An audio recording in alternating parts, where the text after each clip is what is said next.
କରନ୍ତୀୟ 12:4 ଆତ୍ମା ଏକ, କରନ୍ତୀୟ 12:5 ପ୍ରଭୁ ଏକ, କରନ୍ତୀୟ 12:6 ଈଶ୍ୱର ଏକ।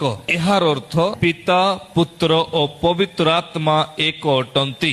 ମୋ ପ୍ରିୟ ମାନେ, ଆମେ ଯଦି 7ରୁ ପଢୁଛୁ, କିନ୍ତୁ ପ୍ରତ୍ୟେକ ଜଣକୁ ଆତ୍ମାଙ୍କ ଗୁଣ ପ୍ରକାଶ ଦାନ ସାଧାରଣ ହିତ ନିମନ୍ତେ ପ୍ରଦତ୍ତ ହୁଏ।